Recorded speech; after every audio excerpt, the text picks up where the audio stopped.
말씀 되신 예수 그리스도의 제목을 가지고 함께 말씀을 나눠보고자 합니다. 이 요한복음은 다른 세 복음서와는 다른 메시지를 다루고 있는데, 이 공간복음 즉 마태복음, 마가복음, 이 누가복음에서는 예수 그리스도의 지상 생활에 대해서 기록하고 있는 반면에, 요한복음은 예수님의 신성에 관한 부분을 주로 다루고 있습니다. 주 예수 그리스도가 하나님의 아들이다, 이렇게 말씀하고 있는 것입니다. 예수 그리스도의 신성을 제시하고 있는 성경의 본문이 바로 오늘의 본문이 되고 있습니다. 간략하게 그리스도의 관계가 어떻게 전개되고 있는지 다음에 도표를 보면서 살펴보도록 하겠습니다. 첫 번째는 그리스도의 시간과의 관계를 나타내고 있습니다. 1절 본문에 보시면 태초에라는 단어가 나옵니다. 이는 곧 영원 전부터라는 시간적인 의미를 포함하고 있습니다. 두 번째는 그리스도와 하나님과의 관계에 대해서 말씀하고 있습니다. 1절 말씀해 보시면 하나님과 함께, 즉 거룩한 삼위 중에 한 분이심을 나타내고 있는 것입니다. 세 번째는 그리스도와 삼위의 관계에 대해서 나타내고 있는데, 이 말씀은 곧 하나님이시라, 계시자를 뜻하고 있는 것입니다. 네 번째는 그리스도와 우주와의 관계에 대해서 설명하고 있습니다. 만물이 그로 말미암아 지은 바 되었으니, 이 말의 뜻은 곧 창조자 하나님을 뜻하고 있는 것입니다. 즉 예수 그리스도께서 곧 창조자도 되신다는 의미입니다. 다섯 번째는 그리스도와 사람들과의 관계에 대해서 서술하고 있는데, 그들의 빛이라고 칭하고 있습니다. 여섯 번째는 침례 요한과 그리스도의 관계에 대해서 설명하고 있는데, 예수님의 신성에 대한 즉 증언자라고 나타내고 있습니다. 마지막으로는 그리스도께서 이 땅에서 받으신 대우에 대해서 나타내고 있는데, 예수님의 신성에 대한 표현으로 증언자라고 성경은 기록하고 있습니다. 첫 번째 10절에서 13절 말씀에 이 세상이 그를 알지 못하였다. 그리고 11절 말씀에 자기 백성이 영접하지 않았다. 세 번째로는 하나님께로서 난 자들이 그를 영접하였다라는 것입니다.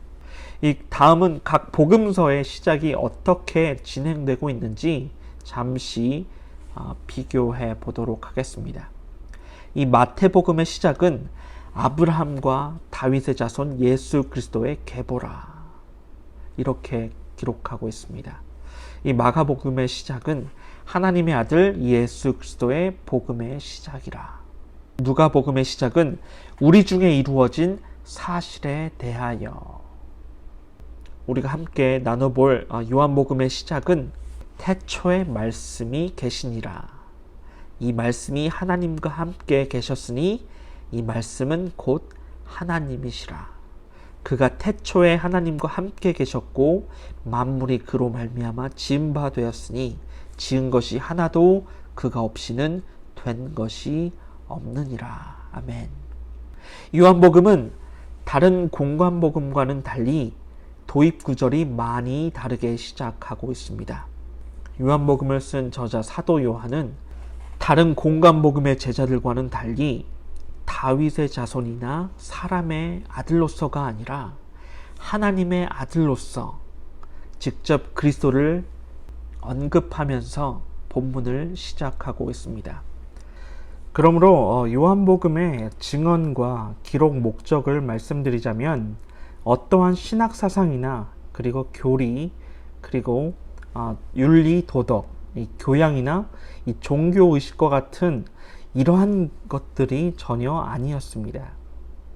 요한복음의 기록 목적은 정확히 요한복음 20장 31절 말씀에 다음과 같이 기록하고 있습니다.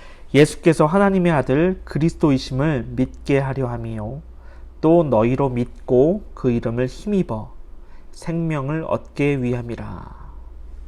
그리고 요한복음 5장 39절 말씀에도 너희가 성경에서 영생을 얻는 줄 생각하고 성경을 상고하거니와 이 성경이 곧 내게 대하여 증거하는 것이로다. 이렇게 요한복음의 기록 목적을 우리에게 정확히 나타내고 있는 것입니다. 이와 같이 요한복음을 포함한 모든 신구약 성경이 예수님을 증거하기 위함이었으며 또한 예수님을 믿음으로 영생을 얻게 하기 위한 목적이 있었던 것입니다. 그러므로 하나님께서 오늘의 본문의 각 구절들을 통하여서 우리에게 무엇을 말씀하고 계신지 자세히 살펴보도록 하겠습니다. 1절 말씀입니다. 태초에 말씀이 계시니라. 이 말씀이 하나님과 함께 계셨으니 이 말씀은 곧 하나님이니라. 이 태초에 이렇게 본문 1절에서 시작하고 있습니다. 이 태초에 라는 말은 신약에서 여러 가지의 의미를 가지고 있었습니다. 이 세상의 시작 곧 창세를 뜻하였고 예수 그리스도의 복음의 시작을 나타내고 있습니다. 그리고 또한 재난의 시작을 알리고도 있으며 첫 표적의 시작을 나타내고도 있습니다. 그러나 오늘의 본문에서 언급하고 있는 이 태초에 라는 뜻은 3절에서 언급하고 있는 만물을 지은 것 그리고 창조의 시작을 알리는 의미였으며 시간의 시작으로 해석할 수 있다는 것입니다. 그러므로 예수 그리스도께서는 태초서부터 계셨을 뿐만 아니라 태초에 계셨던 분이십니다. 왜냐하면 3절 말씀을 보시게 되면 만물이 그로 말미암아 지은 바 되었으니 이렇게 본문은 우리에게 말씀하고 있기 때문입니다. 태초에 하나님과 함께 계셨다면 그 자신은 스스로 계신 분이 틀림없으신 분이심을 믿으시기 바랍니다. 말씀이 계시니라. 이 구절에서 이 계시니라 라고 쓰여진 이 헬라어의 단어는 두 가지의 의미를 가지고 있습니다. 첫 번째로는 에게네토의 단어를 쓰고 있는데 이 에게네토를 풀이하자면 존재하는 것 해석할 수 있습니다. 그리고 다른 하나는 에게네이토라고 말합니다. 존재하게 되는 것, 존재하게 되는 것으로 해석할 수 있다는 것입니다. 이 본문 1절과 2절 말씀에 우리는 존재하게 되는 것, 에게네이토의 의미를 가지고 있는 이것으로 해석할 수 있다는 것입니다. 왜냐하면 말씀이신 하나님께서는 말씀하신 예수님은 존재하게 되신 것이 아니라 영원부터 하나님과 함께 계셨음을 믿으시기 바랍니다. 예수님께서는 우리가 이해하지 못하는 하나님을 보다 더 이해하기 쉽게 우리를 도우시는 분이십니다. 첫 번째로 말씀으로서 보이지 않는 하나님을 명백하게 나타내셨음을 우리에게 시사하고 있습니다. 두 번째로는 말씀으로서 예수님께서는 하나님의 생명과 사랑을 우리에게 전해주시는 하나님의 전달자이심을 믿으시기 바랍니다. 세 번째로는 말씀으로서 그리스도는 하나님의 속성과 완전성을 우리에게 드러내셨습니다. 이 말씀이 하나님과 함께 계셨으니 여기서 이 함께라는 전치사는 이 두 가지의 뜻을 나타내고 있는데 첫 번째로는 말씀이 하나님의 면전에 계셨다는 것이고 두 번째로는 독자적인 인격성을 뜻하고 있습니다. 즉 예수님께서는 하나님의 안에 계셨던 것이 아니라 하나님과 함께 계셨다는 것입니다. 즉 말씀이 하나님과 함께 계셨다는 뜻을 나타내고 있는 것입니다. 이 성자 되신 예수님만이 계셨던 것이고 성령 하나님께서는 계시지 않았음을 우리가 짐작할 수 있는 것입니다. 이 말씀은 곧 하나님이니라. 문자 그대로 하나님께서 곧 말씀이시니라. 하나님께서 곧 말씀이시니라의 뜻을 가지고 있습니다.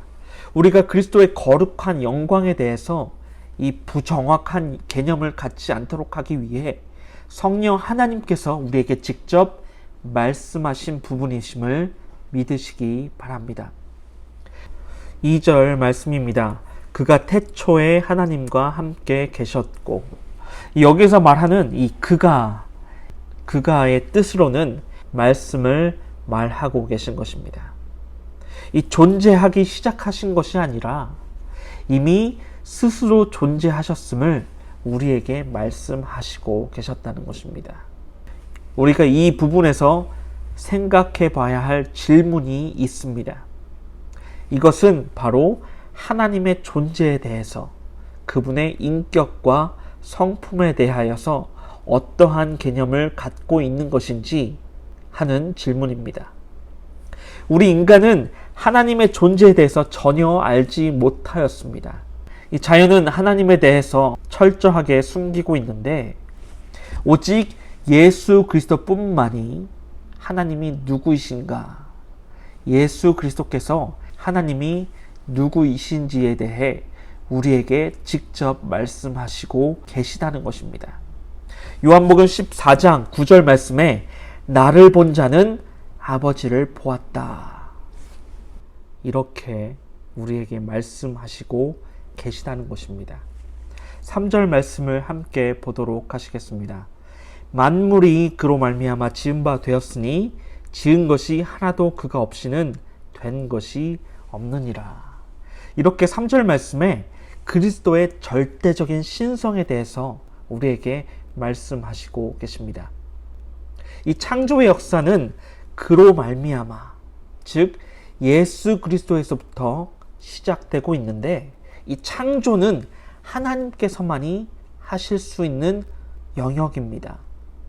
즉 예수 그리스도께서는 창조주 하나님 되심을 우리에게 직접적으로 드러내시고 계시다는 것입니다.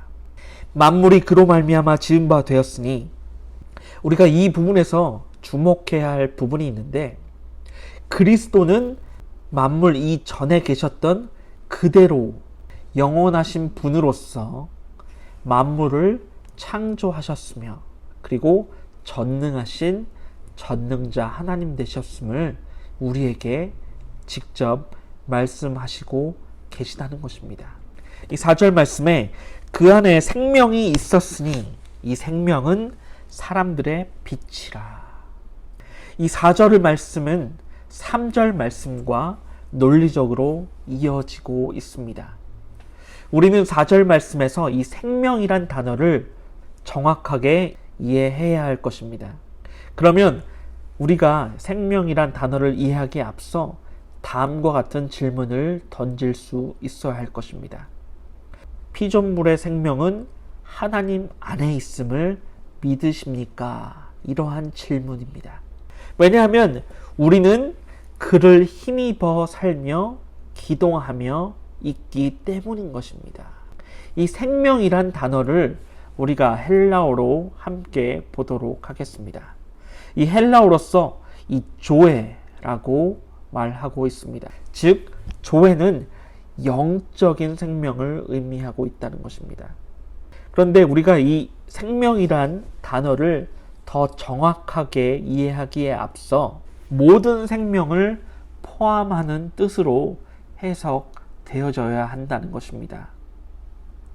이 누가복음 12장 15절과 16장 25절 말씀에 사람의 생명 그리고 살았을 때라고 성경은 기록하고 있는데, 그리고 사도행전 17장 25절에서의 생명은 모든 생명을 포괄적으로 포함하고 있습니다. 이 생명은 사람들의 빛이라 4절 말씀에 기록되고 있는데, 하반절에서는 이 빛이라는 단어에 우리가 집중해야 할 것입니다. 이 구절에서 말하고 있는 빛은 첫 번째 피조물을 말하고 있습니다. 그리고 두 번째로는 믿는 자들 뿐만 아니라 우리가 믿지 않는 사람들을 포함한 모든 사람들을 포함하고 있다는 것입니다. 이 4절에서 말하고 있는 빛의 단어의 헬라어의 명칭은 이 포스입니다.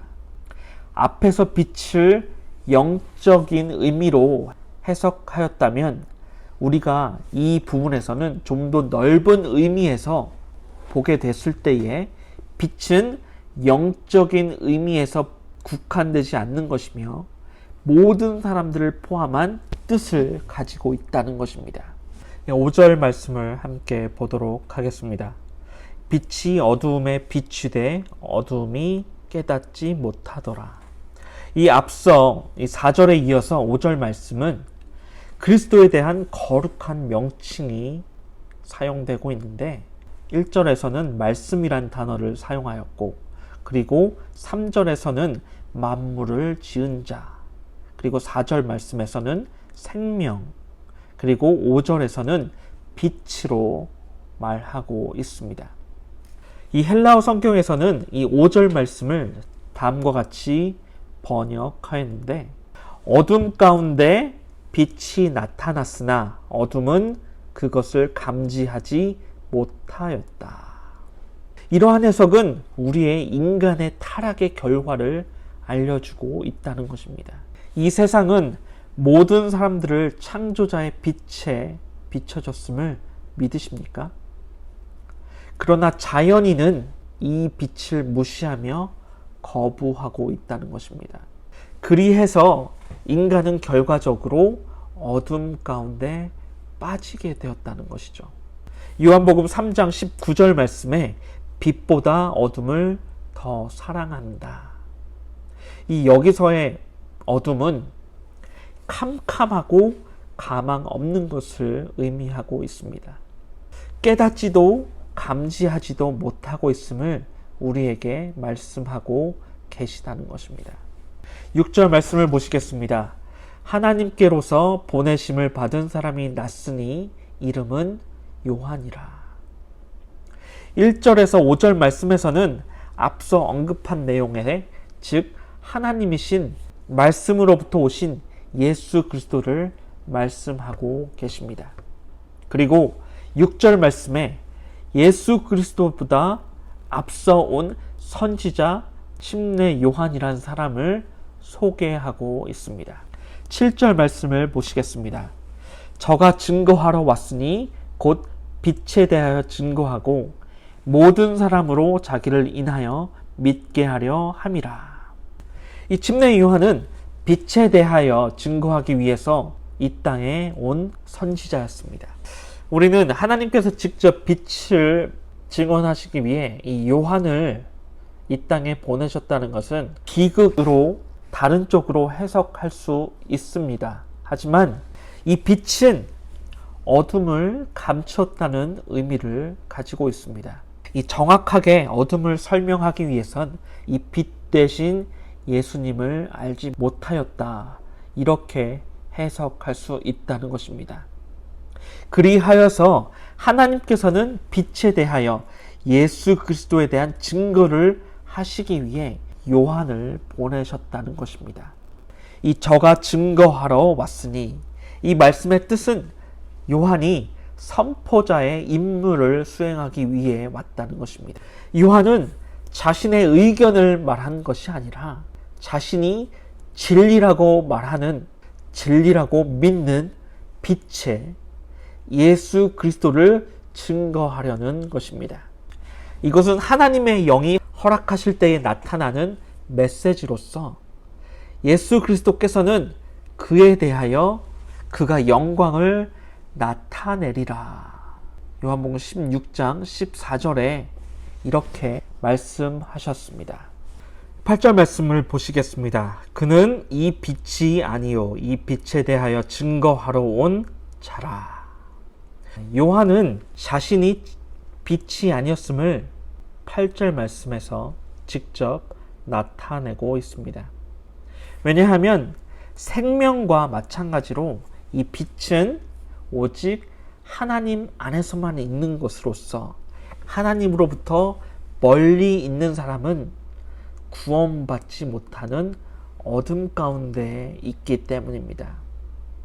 왜냐하면 생명과 마찬가지로 이 빛은 오직 하나님 안에서만 있기 때문입니다.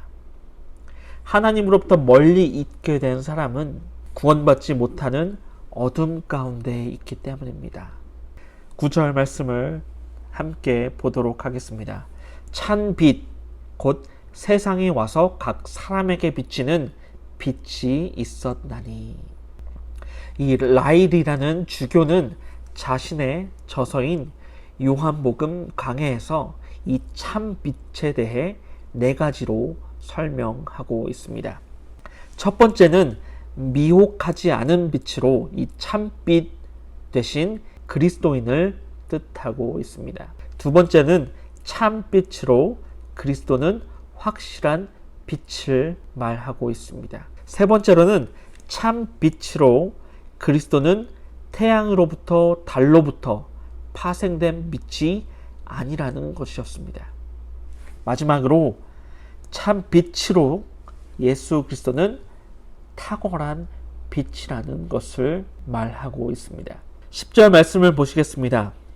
그가 세상에 계셨으며 세상은 그로 말미암아 지은 바 되었을 때 세상이 그를 알지 못하였고, 이렇게 10절 본문의 시작은 그가 세상에 계셨으며 이렇게 시작하고 있습니다. 이 말의 뜻은 우리가 믿고 있는 예수님의 성육신 사람들 사이에서 거하셨던 33년의 공생의 기간을 말하고 있습니다. 세상은 그로 말미암아 지은 바 되었을 때, 이것은 성육신 하셨던 예수님의 거룩한 영광을 나타내고 있는 표현으로 세상이 그를 알지 못하였고, 여기서 이 세상이 그를 알지 못하였고의 의미는 비극을 우리에게 시사하여 주고 있습니다. 세상을 창조하신 창조주 하나님께서 이 세상에 오셨을 때에 심판이 아니라 우리 인간을 위해서 구원시키려 이 땅에 오셨음을 믿으십니까? 이 땅에 오셨습니다. 이 땅에 오셨는데 우리를 구원시키려 이 땅에 오셨던 것입니다. 하지만 이 어리석은 인간들은 메시아만을 기다리며 빛 대신 예수 그리스도를 알지 못하였습니다. 예수 그리스도를 알지 못한 채 십자가에 못 박혀 창으로 허리를 찌르고 머리엔 가시 면류관을 씌움으로써 고통을 주었고 죽음으로 몰았던 죄인들이었습니다. 이랬던 죄인들이 얼마나 큰 비극을 저질렀습니까? 예수 그리스도를 자신들의 손으로 죽였던 것입니다. 11절 말씀을 보시겠습니다. 자기 땅에 오매 자기 백성이 영접지 아니하였으나. 세상은 예수 그리스도를 전혀 알지 못했다, 이렇게 기록하고 있습니다. 이스라엘 백성은 그리스도를 믿지 아니하였다는 믿음에 대한 책임이 있다는 것입니다. 이 오랜 세월 동안 이스라엘 백성들은 메시아를 기다렸습니다. 그러나 정작 메시아가 그들 눈앞에 왔을 때에는 그들이 과연 거부했을 거라는 상상을 하였을까요? 하지만 결과는 그들이 메시아를 거부하였다는 것입니다. 하나님은 우리 앞에 어떠한 모습으로 오시게 될지 전혀 상상할 수 없습니다. 그렇기 때문에 우리 그리스도인들은 항상 준비를 해야 한다는 것입니다. 12절 말씀을 보시겠습니다. 영접하는 자, 곧 그 이름을 믿는 자들에게는 하나님의 자녀가 되는 권세를 주셨으니. 성경은 이스라엘 백성을 예로 들었습니다. 이 말은 우리가 다시는 그들과 같이 실수를 범하지 말라고 성령 하나님께서는 우리에게 경고하시고 계시다는 것입니다. 그러나 죄인됨에서 구원을 얻게 되는 방법은 바로 이 12절 말씀을 통하여서 우리에게 권면하시고 계십니다. 믿음은 복음의 증거에 나타난 예수 그리스도를 보게 되는 것입니다. 그리고 영접함은 하나님의 선물로서 우리에게 주어진 예수 그리스도를 보게 되는 것입니다. 그리고 유대인이나 이방인이나 부자이나 문맹자들이나 지식인들의 상관없이 누구든지 예수 그리스도를 나의 구주로 받아들인다면 하나님의 자녀가 된다는 권세를 우리에게 약속하셨습니다. 그런데 어떠한 사람들이 예수 그리스도를 받아들일 수 있을까요? 이 질문에 대한 답은 본문 마지막 절에 우리에게 말씀하시고 계십니다. 13절 말씀을 보시겠습니다. 이는 혈통으로나 육정으로나 사람의 뜻으로 나지 아니하고 오직 하나님께로서 난 자들이니라. 아멘. 그러면 우리는 어떻게 하면 하나님의 자녀가 될 수 있을까요? 13절을 보시게 되면 이는 혈통으로나 육정으로나 사람의 뜻으로 나지 아니하고 오직 하나님께로서 난 자들이니라. 이렇게 우리에게 말씀하시고 계십니다. 왜 소수의 사람들만이 그리스도를 영접하고 있습니까? 이 말씀을 보시게 되면 3번의 부정적인 진술과 1번의 긍정적인 진술을 통하여서 하나님의 은혜로서 하나님의 자녀가 됨을 강조하고 있다는 것입니다. 우리가 하나님의 자녀가 되는 것은 혈통으로나 육정으로나 사람의 뜻으로 되는 것이 절대적으로 아닙니다. 여러분, 이 땅에 태어나시고 싶다고 하셔서 태어난 분이 있으십니까? 태어나 보니 이 땅에 사람으로 태어났다는 것입니다. 이것은 나의 뜻대로 된 것이 아니라 우리가 앞서 살펴본 성경 말씀처럼 하나님의 자녀가 되는 것은 나의 뜻대로 된다는 것이 아니라 하나님의 뜻대로 된다는 것입니다.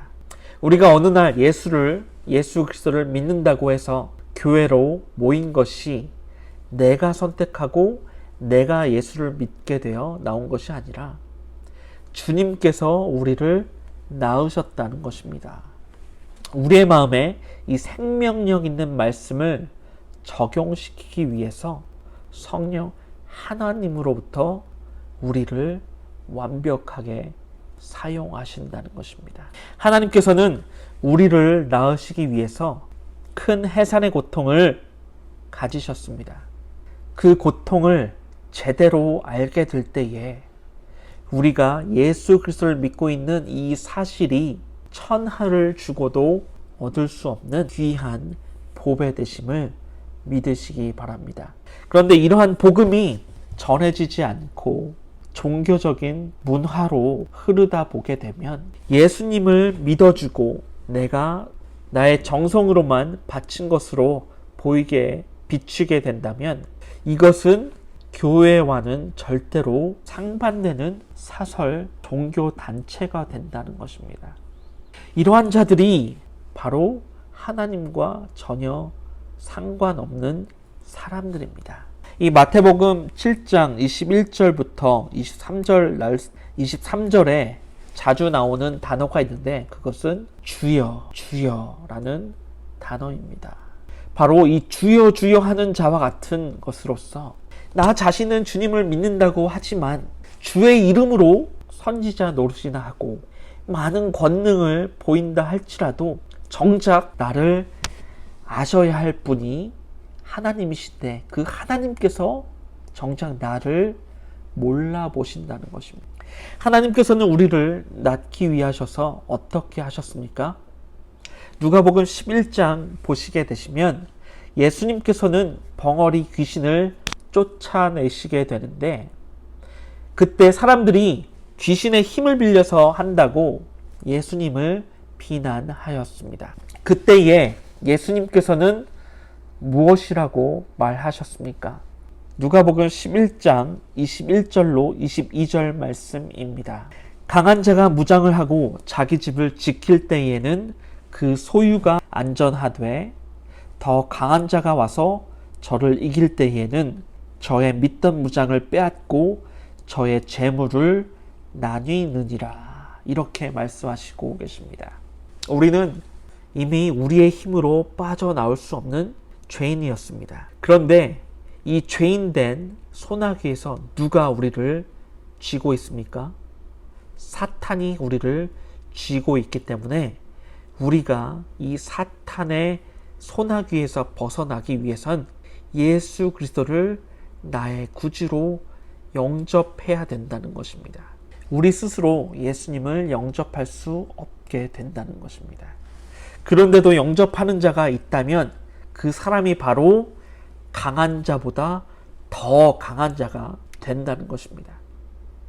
제가 뉴욕에 있었을 때 사역했던 교회에서 자주 부르던 찬양이 있습니다. 그것은 세상의 유혹 시험이라는 찬양인데 그 가사 내용을 함께 나눠보고자 합니다. 1절에 세상의 유혹 시험이 내게 몰려올 때에 나의 힘으론 그것들 모두 이길 수 없네. 거대한 폭풍 가운데 위축된 나의 영혼 어찌할 바를 몰라 헤매이고 있을 때 주를 찬양, 손을 들고 찬양. 전쟁은 나에게 속한 것 아니니 주를 찬양, 손을 들고 찬양. 전쟁은 하나님께 속한 것이니. 그렇습니다. 이것이야말로 나의 전쟁이 아니라 하나님의 전쟁입니다. 구약에서는 여호와의 전쟁의 의미가 드러나고 있습니다.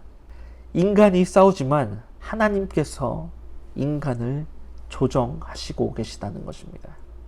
하나님께서 외롭게 싸우고 계시다는 것입니다. 우리의 도움이 절대적으로 아닙니다. 우리 인간은 사탄의 지배를 받고 있기 때문에 주님을 돕기는커녕 오히려 주님을 배반한 죄인이었습니다. 그러므로 주님께서 이 용사가 되셔서 사탄을 이겨버리신 것입니다. 바로 이것이 우리 기독교인들이 믿어야 할 십자가와 부활의 사건인 것입니다. 하나님께서는 우리를 사로잡고 있는 이 사탄 마귀보다 더 강한 예수 그리스도를 이 땅에 보내심으로 우리를 죄인의 포로에서 사탄의 포로로부터 구원하셨던 것입니다. 우리는 아무것도 할 수 없습니다. 앞서 우리가 얼마나 고집스럽게 나를 나의 주인으로 섬겼을까요? 그럼에도 불구하고 성령 하나님께서는 우리를 연단시키셔서 예수님을 주님으로 영접케 하는 은혜를 허락하셨습니다. 우리는 우리 스스로 예수 그리스도를 믿고 하나님의 자녀가 될 수 없습니다. 오직 하나님께로 난 사람들만이 하나님의 자녀가 될 수 있다는 것입니다. 그러므로 우리가 예수님을 나의 구주로 고백하고 믿을 때에 그분의 통치를 받게 된다는 것은 하나님의 은혜인 것입니다. 이 은혜를 입은 사람들은 자신을 자랑할 수 없습니다. 성령 하나님께서는 우리에게 은혜를 허락하셨습니다. 그 은혜로 하여금 우리가 하나님께로 나아가는 비밀을 터득하게 된 것입니다. 그리해서 우리는 하나님께서 허락하신 그 생명을 가지고 하나님의 자녀가 되는 권세를 얻게 되었습니다. 이 은혜에 기초하여 우리는 오직 하나님의 은혜와 주님의 크신 사랑만을 가지고 예수 그리스도를 자랑하시는 저와 여러분 되시길 주님의 이름으로 축원합니다. 기도하시겠습니다. 사랑이 많으신 하나님 아버지, 우리가 그리스도를 나의 구원자로 믿고 고백하며 살아갈 수 있도록 우리를 자녀 삼아 주심에 감사드립니다. 주님을 믿음으로 인하여서 주님께서 허락하실 은혜와 진리 가운데에 우리의 인생을 살아갈 수 있도록 인도하여 주시옵소서. 우리 모두 작은 등불이 되어서 어두운 세상을 밝히는 주님의 귀한 일꾼들 될 수 있도록 하여 주시고, 우리의 힘 되시고 우리의 생명 되신 예수 그리스도께 더욱 가까이 다가가는 하루가 될 수 있도록 주님 도와주시길 간절히 소원하오며 이 모든 말씀 우리 주 예수 그리스도의 이름으로 간절히 기도드리옵나이다. 아멘.